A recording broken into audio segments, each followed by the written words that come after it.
Hey guys, I'm Sarah, welcome back to my channel. Today I'm going to be doing a recent reads video, and heads up, there's probably going to be some recent reads videos in a row, because I read an awful lot in August, so I kind of had to split it up a bit, and some of these might be from July too. I don't actually remember, but there's a lot of them.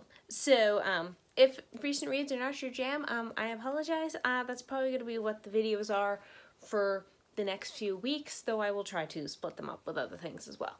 Anyways, beyond that, I have the first half of books I'm going to be talking about today, so let's just jump right in. And the first two books I'm going to be talking about are part of the same series, and that is Freedom's Echo and Freedom's Whisper. These are books 2 and 3 of the Freedom Trilogy by Angela Dorsey. They are supernatural, middle grade adventure stories. And the second book, we follow Janny and her full freedom, who, slight spoilers, in the very first book she was a ghost. She's a real horse now, though she's a foal. There's reasons behind that, but I'm not going to get into that because that is all explained in the very first book. In this book, basically the town that they live in they live near a river and it's like getting flooded. There's tons of water, which normally isn't that much of a problem, except for that a young girl, Haley, has gone missing, and it's said that she, well, not really said, but they know that the flood has taken her and they're trying to find her. But the search may turn out more difficult when they find out that she might be being held by somebody, and that person might have something to do with Freedom's past. And yeah, it's very, very interesting. It almost has thriller vibes with the way it goes and how intense everything is, but I really like the way Angela Dorsey handles these intense topics for a middle grade audience. It never feels too much or too overbearing. I read this book a lot when I was younger. Like, this was one of my favorite books that I read all the time. Literally, I could probably quote things off the top of my head. Probably, maybe not off the top of my head, but I definitely knew what was going on. And yeah, nothing was a surprise, but I still really, really enjoyed this book. Yeah, there's the supernatural angle where Freedom kind of has supernatural, not really abilities, but she does have like thought processes that are not like horse thought processes, and she does have like, she can connect to people and feel them and stuff like that. So that kind of adds a different angle to the story from like a thriller type angle. And yeah, I really enjoyed this one, really enjoyed rereading it, and this is definitely still my favorite of the series by far. And the second book, Freedom's Whisper, is about a year later, I'm assuming, because Freedom's a yearling now. She's like a foal in that one. So, and in this one, horses around town are getting stolen. They're disappearing, and then Janny's best friend Penny's horse gets stolen. And then Freedom disappears, and Janny thinks she's been stolen, but there's other things around. There's this also new girl at school, Kara, and she's kind of just been hanging around. They're wondering, is she connected to the horse thieving? Is she unrelated at all? And things spiral from there. This one I did not love as much as the second one or even the first one. I gave this book 3.5 stars, mainly because I felt there was a weird disconnect, because these stories, at least this book, was told between Janny, Freedom, and Kara's perspectives, and I felt out of the three of them, Janny and Freedom felt very disconnected. They did not feel like they were being developed much at all, which was kind of weird, because in Freedom's Echo we had the same thing with Haley was one of the main points of view character, as well as Janny and Freedom, and I felt all three were balanced well in this one. This one was not. They felt, those two, Janny and Freedom, felt very disconnected. It felt more like the author was trying to develop Kara above everything else, which was fine. I liked Kara just fine, and I related to like her shyness and stuff, but I really thought that was weird. So then the three didn't really match up, so when we flipped from points of view, they felt kind of disconnected, and not really joining up in the same storyline. Also, there is some kind of a kidnapping subplot. I can't say much more because that is a spoiler, but through a misunderstanding on my part, I thought that would be connected to the horse thieving part. It's not, but also, which was my fault, because I saw something near the back before I read the book and I thought they were connected, but it wasn't. that was on me, but the whole kidnapping plot is never actually explained why it happened or anything. So I thought that was weird to throw that in there, or it's like at least not without some kind of an explanation, and there was no explanation, so that was kind of odd. But yeah, I still enjoyed the book. I just think this one is the weakest in the series. But yeah, I still enjoyed it, and I gave it 3.5 stars, which I think I already said, but whatever. Okay, the next one I'm going to talk about is a series I am continuing. It is a manga series, and that is Rurouni Kenshin. I've read volumes 6, 7, 8, and 9, and yeah, I am still really enjoying this. This is historical. It's set during the Japanese Meijing. I don't really know if I'm saying that right. I don't speak Japanese, so I apologize if that's incorrect. But it's set during that time period after, like, there was like I think there was like a revolution or something like that. And our main character, Kenshin, was an assassin for I think the side that is now ruling Japan. I'm pretty sure. Sometimes the historical stuff kind of gets tangled up for me because I don't always remember who was on what side. But anyways, yeah. So he is not an assassin anymore. He is basically trying to redeem himself by helping people instead of killing them. And yeah, he feels, from what I've gotten so far, he feels very guilty about his past and is trying to avoid it at all costs. So yeah. And in this particular arc that we're on, the Kenshin is separated from all of his friends. They are trying to get back to him. He is trying to get away from them because of the situation he has been put in, where basically the government has asked him to basically go toe-to-toe with this other guy who wants to take over Japan, like, rule it as, like, a horrible place. He's not a good guy, and we need him gone. So Kenshin's basically been hired to kill him, which is kind of a weird thing. Or not really weird from the government's point of view. They think, okay, he's an assassin. He can do this. It's not really weird. It's more problematic because Kenshin has refused. He has basically told himself he will not kill people. And yeah, so that's going to be a problem since he's been sent to kill this guy. And it's like, you know, this guy's bad and he needs to be gotten rid of. But it's like, can Kenshin get over that part of himself? And should he? Like, there's a lot of morality questions in here of, like, what he should do, and even just other characters around him, like, what should they do? Like, should you fight to kill? Should you only spare lives? Like, where is the line crossed where it's a necessity, and if you don't do it, that's a problem, because now you're letting some bad guy get away who's going to make things worse. And I really like the questions that this series brings up about that, and kind of the commentary on that without beating you over the head with it. And I just really enjoyed these characters. I'm really growing quite fond of them and attached to them. I really hope the other his friends do find him and can help him out in this situation, and that he doesn't push them away trying to protect them. But yeah, I mean, I totally understand why he's doing it, but at the same time, like, why are you doing this? You should let them help you. But that's beside the point. Anyways, yeah, I'm really enjoying this series, and yeah, I really highly recommend it. It is kind of bloody though, so if you don't like violence and stuff, this definitely most of the time borderlines on R for like blood and violence and stuff. So yeah, I do recommend it, but yeah, just do with that what you will, and just read it if you can be comfortable with that type of stuff. Okay, the other manga I'm going to talk about is Gap Papa Volume 2.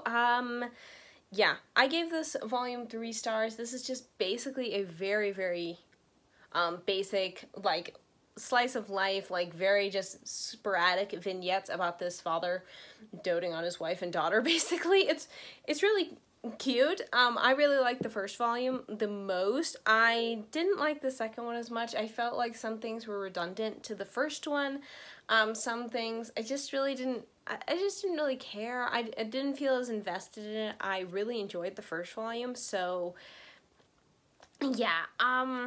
Yeah, it doesn't really have a plot, which didn't really bother me in the first one, but I think over time it's just going to irritate me.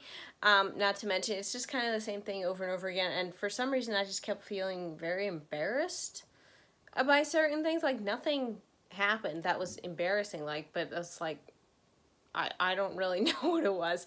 So, yeah. So yeah, I'm not going to be continuing the series. I do recommend volume 1. I think it's really cute. But yeah, for me, I'm not going to be continuing this series. Next book I'm going to talk about is Robin Hood. Yeah, this is just a collection of, they're kind of like short stories, but they go in chronological order, so, of just stories about Robin Hood and his merry men in the Sherwood Forest, and I really enjoyed this. Yeah, I enjoyed this a lot more than I thought I would. I really wanted to get more into reading like legends and fairy tales and stuff like that, so this was kind of my first foray into that this year, and I really enjoyed it. I honestly didn't think I would, and I gotta say, Robin Hood is very clever. I really enjoyed kind of seeing his thought processes of just doing things and like being like, it'll be fine, and somehow it is. It's like, guy's like a risk taker. I mean, seriously.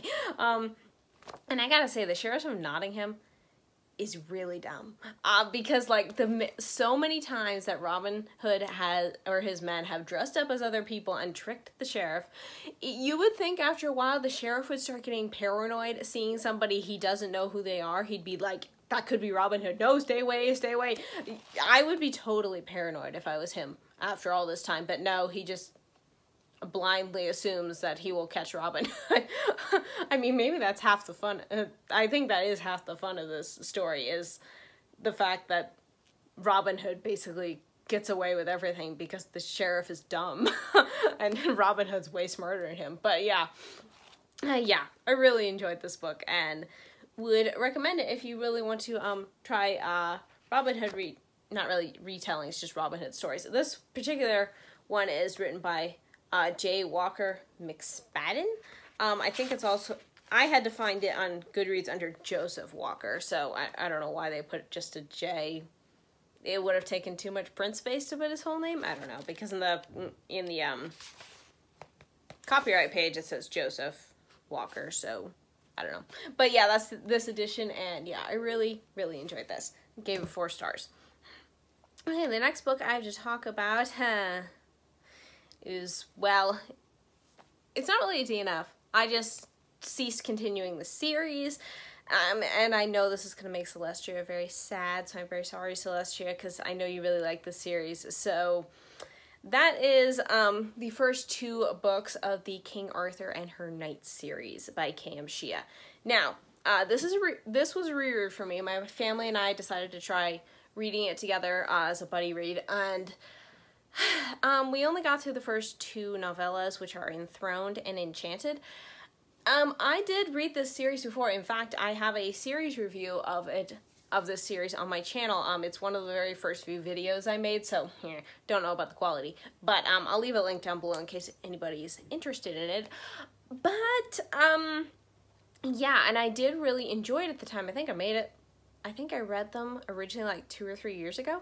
And yeah, I did enjoy it at the time. I didn't enjoy it as much as some of this author's other works, like her Magiford series or her Second Age of Retha, or some of those books, or even the Elves of Lessa.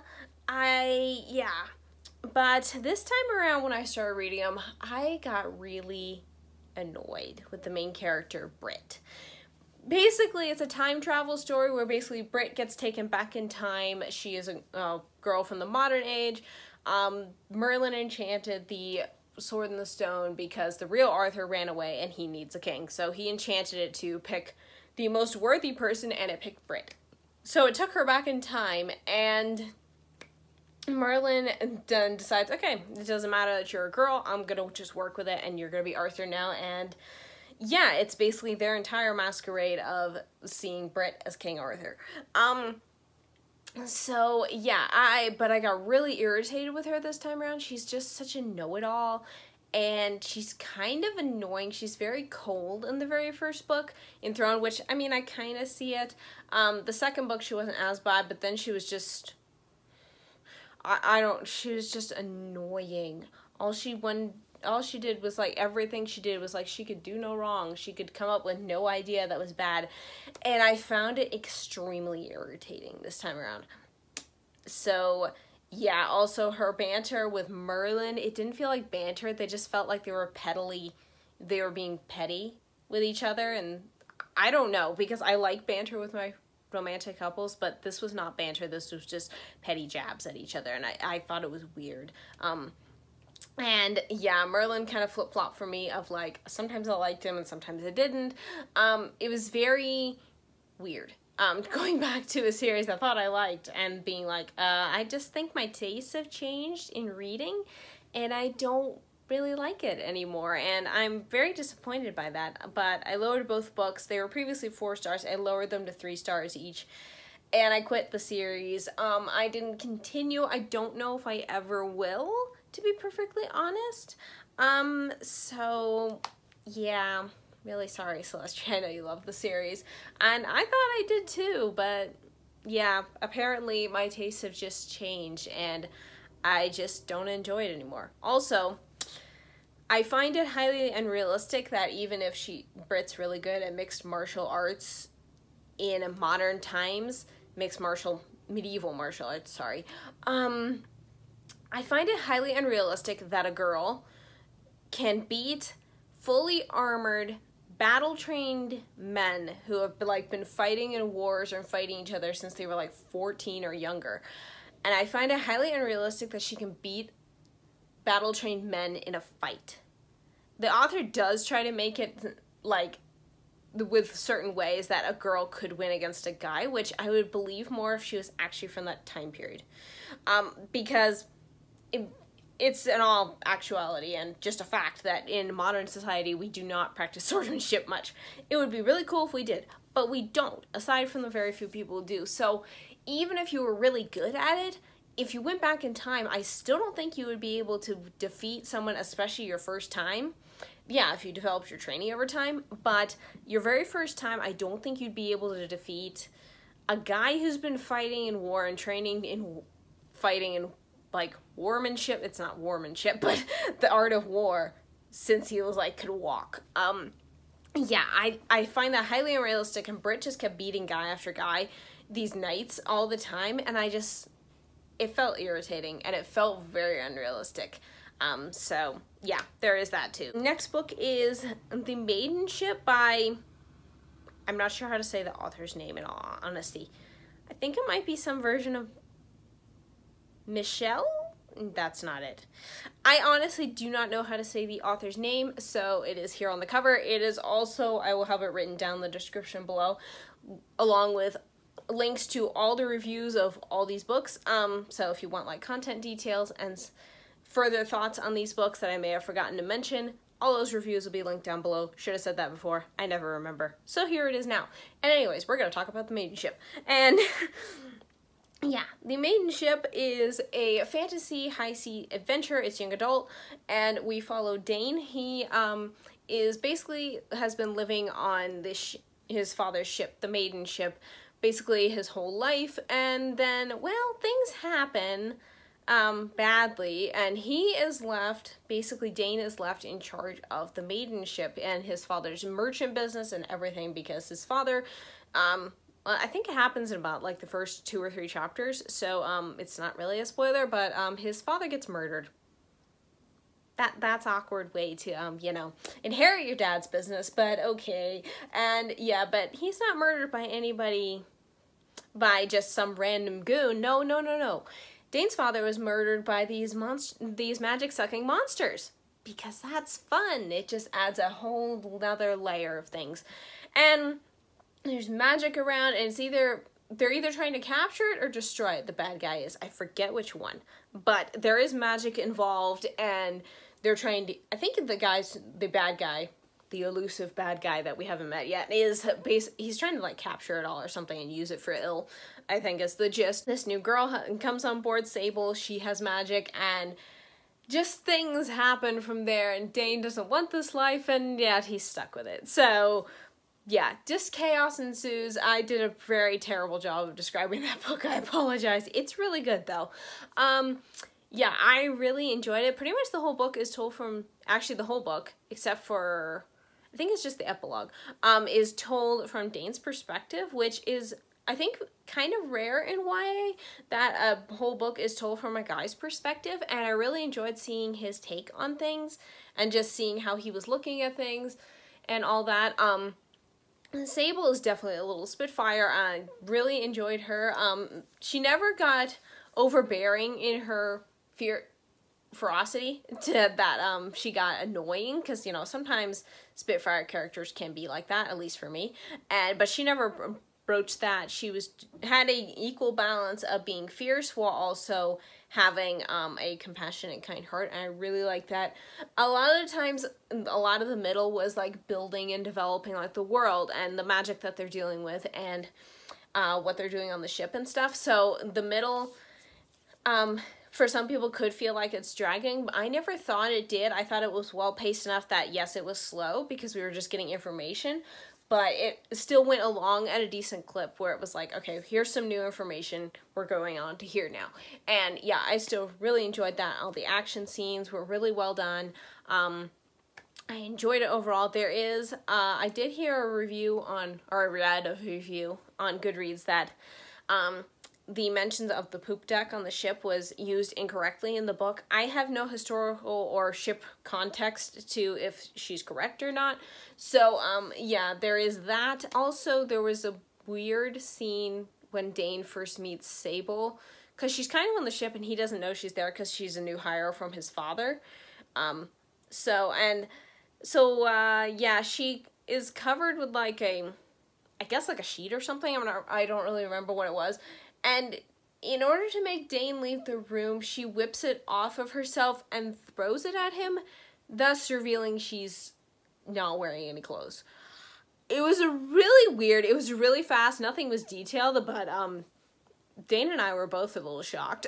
I just thought that was a weird way to do it. But okay, but that does happen. It was very quick, but it was also like, what? So there was that, and yeah, and Sable often walks into rooms and doesn't seem to and not even sure if, like, you know, Dane's clothes or not. She often just walks into the room when he could be like bathing or something. She seems to have just, it fits her personality, but it's also just kind of like, okay, if I was her, I'd just be like, okay, are you like decent before I come in the room? You know, that sort of thing, but okay. But it fits her personality. It would not fit mine. But yeah. So there is a little bit of that in there, but nothing's ever shown, and they don't really do anything beyond being very embarrassed about it. At least on Dane's part, he is. So yeah, there is that, but that was just odd, and I thought I'd mention it. But yeah, I really enjoyed it. All the characters are very distinctive and dynamic, and I'm looking forward to reading the rest of the trilogy. And I gave this book 4 stars. Next book I have to talk about is a very sweet fairy tale retelling romance, and that is Wait Until Tomorrow by Jenny Sauer? I'm not sure how to say her name. I apologize, I'm sure that was incorrect. This is a mashup fairy tale retelling of Rapunzel and the Steadfast Tin Soldier. That name, that is a stumbler name for sure. Basically in this book, we follow 2 main characters. We follow Rue. She is a dancer at this kind of like tavern slash brothel place.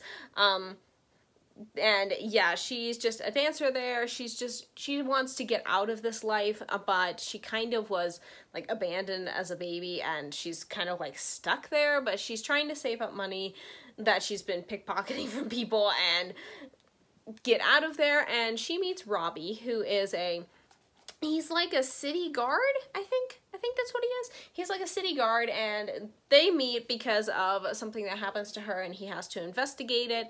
And yeah, they form a connection, but Rue thinks there's just no way she could ever be in Robbie's life, ruin his reputation and stuff with the way where she's lived and stuff like that. So they kind of part ways, and then something happens where basically a bouncer at the place where Rue works starts getting a little too much with her, so she runs away.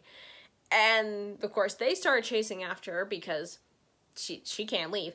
And then Robbie gets wind of it, and he's just like, oh no, I have to make sure Rue's alright, because he does truly care for her. And he goes after her too, and then just things happen. And it's not a very big book, so I don't want to spoil it, but yeah, this was really sweet. It's just a really it was a really sweet book. I'm not really sure how else to describe how I felt about it. I really loved Rue. I really connected with her on a level of just being unsure of letting people in and just being like, you know, kind of like, stay over there, like, I'll get to know you, but just stay out. And she's very hesitant to open up her heart to Robbie and stuff, which is understandable from the way she's lived. And Robbie is the bravest sweetheart in the world. I love him. And he does so much for Rue. It's just unbelievably amazing.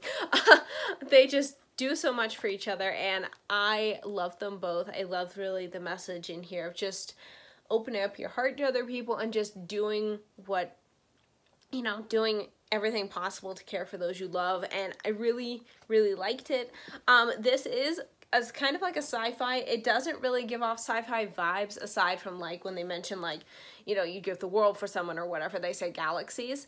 I only label it as sci-fi because I know her Evraft. This is a novella set in that world. Her world here is a sci-fi world, so that is why I have it labeled as sci-fi. If you go on Goodreads and notice all the shelves I have it under. But yeah, I really enjoyed this. I do know the Steadfast Tin Soldier, the original fairy tale, I believe, at least from what I've heard, it has a very unhappy ending. This book does not have an unhappy ending, so if you've read that tale and you're like, uh-oh, that sounds bad. No, it does not have an unhappy ending. This has a very happy ending. I really enjoyed it, and yeah. I gave it 4 stars, and I'm really looking forward to reading more books from this author. Okay. The next book I'm going to talk about is actually a trilogy, and this is The Dragon of 23rd Street trilogy by Kenley Davidson. The books are Dragon Chained, Dragon Hunted, and Dragon Crowned. This is a urban fantasy young adult, yeah, it's a young adult urban fantasy series, and in it we follow Kira. Kira is a dragon shifter. Basically, you know how like werewolves can shapeshift into wolves from humans? Well, dragon shifters can do the same. They just shift into dragons, which is super cool, by the way. But yeah, Kira is a dragon shifter, but her powers are kind of broken. She can only half shift, meaning like she can sprout scales on her skin, she can like, her teeth will grow longer, she can grow claws, things like that, but she can't fully shift into a dragon. So basically her aunt has been keeping her hidden because supposedly her family, her dragon shifter family, wanted to kill her when she was a baby. So her aunt's been keeping her safe, and they live in their like house bookstore place in Oklahoma City. But things get weird when her aunt like leaves on like a not like a mission, but like a business trip or something. She leaves to do some business, but she doesn't come back for like a week or two, and Kira's starts to get a little worried when these 2 Fae guys show up at her bookstore, separate Fae guys, looking for her aunt, but they know her dragon shifter name, which is like not known. Like they have human names and they have the dragon shifter names, and yeah, so she starts getting a little worried, and then she ends up making a deal with one of these Fae guys named Draven to basically, he will help her find her aunt so that he can get the help he needs from her, and Kira can also just know where the heck her aunt is, and if she's safe. And their adventure continues from there. That is basically the premise of the first book. I don't want to say too much because that will be spoilery for the other 2 books, so mostly what I'm going to talk about is mostly for the very first book. Yeah, because if I get anywhere near the other 2 books, you're going to get into spoiler territory. But yeah, I really, really enjoyed this. I actually have read Dragon Chained before. This author used to publish this series under a pen name, Haley Ryan. You guys, if you've been around long enough, you may have heard me talk about the Dragon Chained before. I think I read it last year. I think it was last year or the year before, something like that. I'm pretty sure it was last year. But yeah, because I read it originally, the very first book, under her pen name because that's the ebook I had. I never continued the series though. I didn't have the opportunity. But my family and I buddy read this series, and yeah, so I got to finish it, and I really, really loved it. I love Kira. She is just a snarky little dragon shifter, and I really love her. She just has this urge, especially in the very first book. She's definitely just, she just wants to live her cozy life with her books and her cat and her aunt, but she's kind of forced to grow up, and not really, grow up is kind of the wrong word, but it's more like she's forced to take more responsibility for herself and see the world as it is, rather than being sheltered, and I just really like that, seeing her grow out of being more sheltered into being more of an independent young woman, and I really liked her growth and change. She definitely grows over the course of these trilogies, and each book gets better than the first one. So yeah, I really enjoyed watching her grow and just become her own person, while also learning to trust and depend on other people as well when needed, but also in reliance on that trust and dependence, she also learns to stand her ground and make decisions for herself if need be, because yeah, she knows what she wants, and she knows in these certain particular situations, this is what she wants, and this is how it's going to be. And I just really, really like her growth, really love her. Yeah, also, it doesn't hurt that she's a short girl. She's like 5 feet, which is my height, so I really like seeing that in fiction, because most people seem to be just tall. So it's really nice to see some short girls representation in books. And I really like Draven as well. Draven is... he's kind of like the broody hero, but he also isn't. The author really turned the broody male lead on his head, because he is kind of that, but he also has kind of like a vulnerable soft side, and I really liked him. I liked him from book 1, and I just continue to love him throughout the series. The other characters definitely grew throughout the trilogy as well. We get new people added. I really enjoyed the series. Yeah, and definitely the way it ended, I was definitely rooting for it. I do wish the last chapter of the last book, Dragon Crowned, was a little bit longer, if nothing else, just to give us more time with, you know, Kira and some of the other characters. I don't want to say things, but I mean, you could probably guess who the romantic ship is. But I did want a little bit more of that. Everything's wrapped up very perfectly and fine. It just felt a teensy bit rush. Not really rushed, but I just wanted more. That's just more of a personal thing than a actual, this feels rushed ending, because no, it wasn't a rushed ending. And yeah, I really enjoyed it. My family and I had a ton of fun coming up with crazy off-the-wall theories about what was going on with things, and yeah, I really enjoyed the series, and I gave all 3 books 4.5 stars, and I'm definitely going to eventually buy physical copies, because I would definitely really love to read this series again. Okay, and the last, but certainly not least, book that I'm going to talk about today is To Court a Queen by H.L. Burke. This is a reread for me. I love this book. In fact, I talked about it in my Clean Fantasy Romance Recommendations book video. I will leave that link down below in case you've missed it. And yeah, this story is kind of like its own fairy tale. It has a very fairy tale feel without it being a fairy tale retelling. And in it we follow a knight. We follow Devon. He is a knight, like I said, who basically he decides to take a shortcut through the woods, and he wanders into fairy territory. So he gets captured by fairies, because that was smart of him, fairy. Because then the fairies take him to their queen, and their queen is like, oh, you're a male. You can fight for my hand in marriage, because all the other fairy males have either run away or have died during these trials. Because of course you want to win my hand in marriage. And he's just like, yeah, can I not? Can I just leave? And she's just like, oh, you won't fight for me? I'll turn you into a frog. And his response is, okay, I'll fight for you. Even though I don't want to. And yeah. So there's that in there. And then he gets the help of this, fillets? I'm not really sure how to say her fae species, or fae race, not really species, but he gets this help from a slave girl named Savane. I'm not 100% sure if I'm saying her name right. I'm gonna call her Sev from now on. So that's what I'm talking about. He gets the help from her because she's like, okay, hey, I can get you through the first trial and get you through the first 2 trials. I think I kind of know how, so we can at least assure that you stay alive. And so he's like, okay, great, you can help me out, even though I don't want to marry this queen, but I want to be a frog even less, so we're gonna go with it. And yeah, it is basically their adventure to get him through these trials, And does he stay alive, or does he end up dead, or does he end up stuck in a horrible marriage? You'll have to read the book to find out. But yeah, I really adore this book. I really love it. It's totally funny. It's very, the romance is very swoony. There is just a lot of creativity put into this. I really like it. I especially like the parts when Devon's being totally sarcastic to these fairies. And the fairies, of course, can't detect lies or even sarcasm. And they think he's being absolutely genuine. And he's like totally like coming up with things that are like basically borderline insults.